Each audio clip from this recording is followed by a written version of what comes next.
ევროპის ენერგეტიკულ გაერთიანებაში აღებული ვალდებულებების შესრულების არსებული სტატუსი, პროგრესი და გამოწვევები. რა გზა გაიარა საქართველომ 2017 წლიდან დღემდე, როდესაც ხელი მოეწერა ენერგეტიკული გაერთიანების დამფუძნებელ ხელშეკრულებასთან საქართველოს შეერთების შესახებ ხელშეკრულებას, რითაც ასოცირების დღის წესრიგით ენერგეტიკის სექტორში აღებული ვალდებულებებს უპასუხა. საქართველოში ევროპის ენერგეტიკული გაერთიანების წარმომადგენლობის ხელმძღვანელი სალმე ჯანელიძე გვერდდება ყოველკვირეულ ენერგეტიკურ რუბრიკაში. მოგესალმები სალმე, პირველ რიგში დიდი მადლობა რომ ხართ ჩვენი სტუმარი. მოგესალმები ანუკი, დიდი მადლობა მოწვევისთვის, მივესალმები მაყურებელს. სალმე, გასულ კვირას ევროპის ენერგეტიკულმა გაერთიანების სამდივნომ გამოაქვეყნა ანგარიში, სადაც სხვადასხვა მიმართულებით არსებული პროგრეს რეპორტი, ასე ვთქვათ, წარადგინა. სანამ უშუალოდ ამ პროგრეს რეპორტზე დავიწყებთ საუბარს, მინდა ზოგადად ჩვენი მაყურებლისთვის უფრო უკეთესად რომ განსაზღვროთ 2017 წლიდან საქართველო კი არის წევრი ამ ორგანიზაციის, თუმცა მაინც კიდევ ერთხელ რომ გავიარეთ ეს მიმართულება. რა ტიპის ორგანიზაცია, ვინ არიან მის წევრები და როგორც გლობალური მოთამაშე ენერგეტიკის ნაწილში. ანუკი, მადლობა ამ კითხვისთვის. საზოგადოების დიდმა ნაწილმა არ იცის ზუსტად რა არის ენერგეტიკული გაერთიანება და სიამოვნებით განმარტავ ამ ორგანიზაციის შესახებ. ეს ორგანიზაცია ჩამოყალიბდა 2005 წელს. წელს საქართველო არის პრეზიდენტი ქვეყანა და 20 წელი შეუსრულდა ორგანიზაციას მისი დაარსებიდან. მისი წევრები არიან დასავლეთ ბალკანეთის 6 ქვეყანა, ასევე საქართველო, მოლდოვა, უკრაინა და ძირითადი მიზანი, რატომაც შეიქმნა ეს ორგანიზაცია, არის რომ ევროკავშირის ენერგეტიკული ბაზრის პრინციპები გაავრცელოს ასევე მიმდებარე ტერიტორიებზეც და მის ხელშემკვრელ მხარეებზეც. ძალიან მნიშვნელოვანი პოლიტიკური დატვირთვა აქვს ამ ორგანიზაციას, მას ასევე ეძახიან ევროკავშირის მოსაცდელ ოთახსაც, რაც იმას გულისხმობს, რომ ამ ხელშეკრულებულ მხარეებს, რომლებიც ერთიანდებიან ენერგეტიკულ გაერთიანებაში, ყველა სურს რომ გახდეს ევროკავშირის წევრი ქვეყანა და სწორედ ამიტომ ამზადებენ თავიანთ ენერგეტიკულ ბაზრებს იმისთვის, რომ როდესაც წევრები გახდებიან, უკვე სრულ მსატყოფნაში იყვნენ სრული ინტეგრაციისთვის. ამასთანავე ამ ორგანიზაციის გადაწყვეტილებებს ძალიან დიდი ყურადღება ექცევა, მის ანგარიშებს ექცევა ძალიან დიდი ყურადღება, არა მხოლოდ ევროკავშირის მხრიდან, ასევე ინვესტორების თუ საერთაშორისო ფინანსური ორგანიზაციების მხრიდან და საკმაოდ დიდ როლს თამაშობს ენერგეტიკული ლანდშაფტის ჩამოყალიბებაში გაფართოებულ ევროპაში შეიძლება ითქვას. ასე ვთქვათ, ეს არის რაღაც ენერგეტიკული ფანჯარასავით იმ ქვეყნებისთვის, რომლებსაც სურს ხომ რომ შეუერთდნენ ევროკავშირის და გახდნენ ევროკავშირის წევრი ქვეყანა. მაშინ დაუბრუნდეთ ამ ანგარიშს, რა სფეროებს ფარავს და ძირითადად რა იყო ძირითადი რეკომენდაციები, რაც ევროპის ენერგეტიკული გაერთიანების სამდივნომ ქვეყანას განუსაზღვრა. ეს ანგარიში ქვეყნდება ყოველწლიურად და აფასებს გასული საანგარიშო პერიოდში თუ რა პროგრესს მიაღწია ქვეყანამ, რომელი ვალდებულებები განახორციელა, რომელიც გამომდინარეობდა ენერგეტიკული გაერთიანების კანონმდებლობიდან. კონკრეტულად საქართველოსზე რომ ვისაუბროთ, ახლა გქონდა პროგრესი, თუმცა ასევე იყო გამოწვევებიც. პროგრესის ნაწილში გამოვყოფთი იმ ნაბიჯებს, რომელიც ქვეყანამ გადადგა გადამცემის სისტემის ოპერატორის განცალკევების კუთხით. მომზადა სპეციალური საკანონმდებლო ბაზა, რომლის საფუძველზეც უკვე შესაძლებელია კონკრეტული ნაბიჯების გადადგმა, თუმცა ეს პროცესი არ არის დასრულებული და ჯერ კიდევ მიმდინარეობს.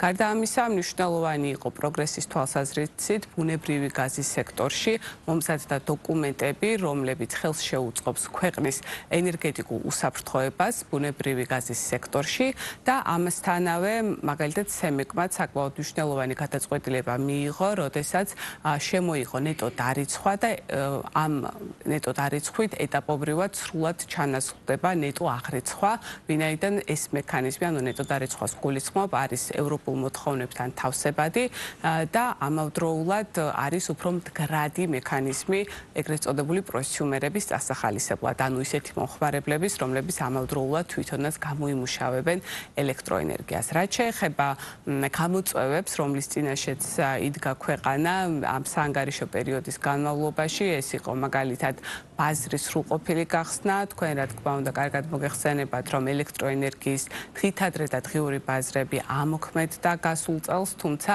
ამის მიუხედავად ეს არ არის სრულყოფილი ბაზარი და ვერ ახერხებს თავისი მთავარი ფუნქციის მიღწევას, რომელიც არის რეალური საბაზრო ფასის ჩამოყალიბება და კიდევ ერთხელ გადაიდო საბალანსო ბაზრების გახსნა. ამ მხრივ რეკომენდაცია რა თქმა უნდა არის, რომ აღარ მოხდეს მისი გადადება და 2027 წლის 1 ივლისისთვის, როდესაც დაგეგმილი არის საბალანსო და დამხმარე მომსახურებების ბაზრის გახსნა, რეალურად უკვე მართლაც გაიხსნას ეს ბაზარი.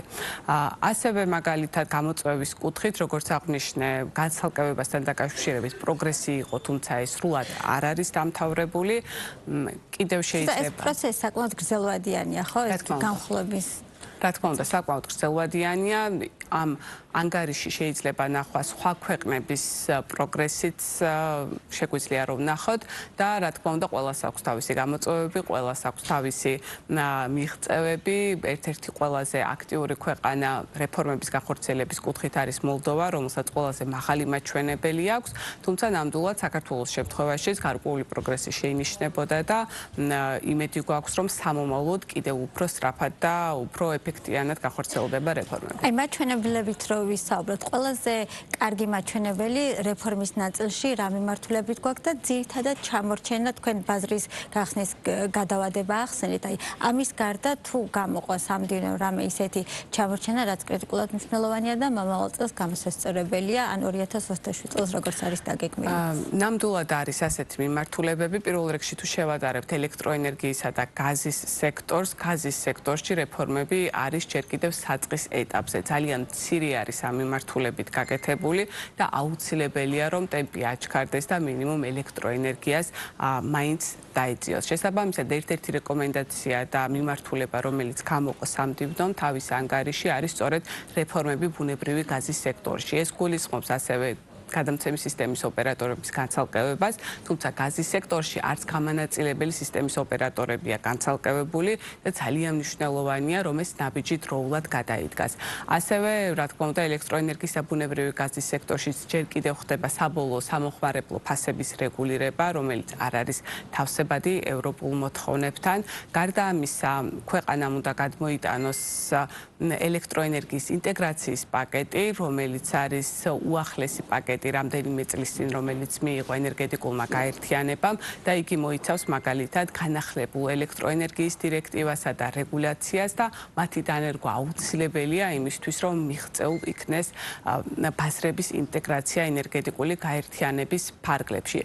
ასევე განახლებადი ენერგიის მიმართულებით ძალიან მნიშვნელოვანია, რომ ქვეყანამ დროულად გადმოიტანოს ახალი განახლებადი ენერგიების დირექტივა და დანერგოს იგი თავის კანონმდებლობაში და ასევე პრაქტიკულადაც რა თქმა უნდა ახასრულოს იგი.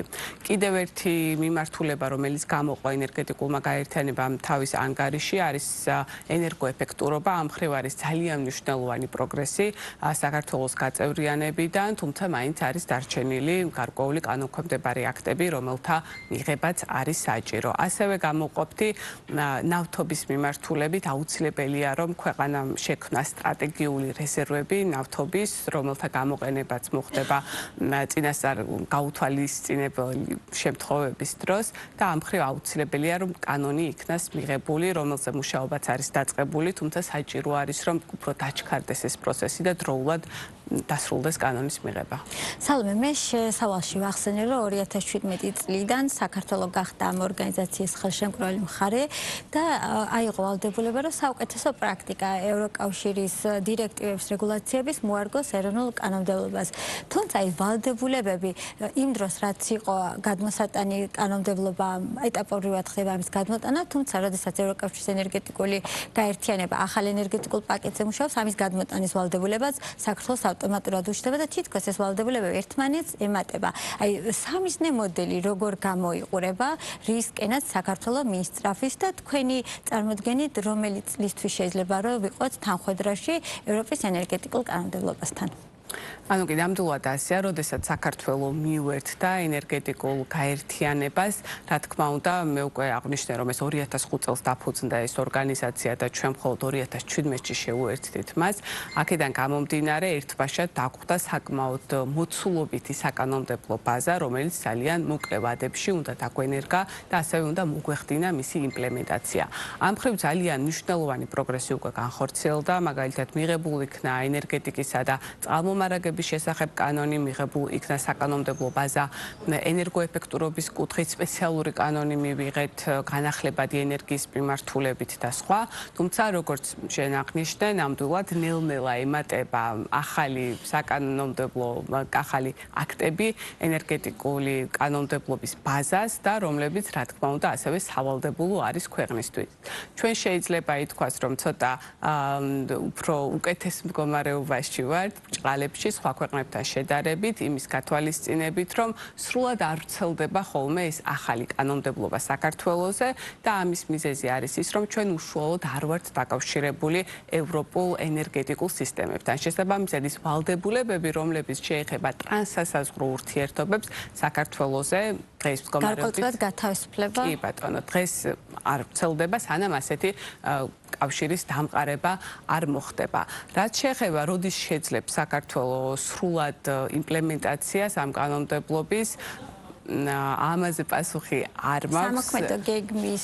სამოქმედო გეგმის ნაწილში დიდწილად ვალდებულებების შესრულების ვადა უკვე სამწუხაროდ გასული არის და ამასთან, რა თქმა უნდა, ახლებიც კიდევ ემატება და კიდევ უფრო ართულებს ქვეყნის მდგომარეობას, იმიტომ რომ უფრო მეტად ზრდის ამ ვალდებულებებს და ამიტომ არის ძალიან მნიშვნელოვანი, რომ არ ხდებოდეს ამ ვადების გადაცილება, რაც არის გათვალისწინებული ენერგეტიკული გაერთიანების მიერ და სანამ შესაბამისი ეგრეთ წოდებული დედლაინი მოვა, იქამდე უნდა ხდებოდეს შესაბამისი აქტების გადმოტანა და მათი იმპლემენტაციაც.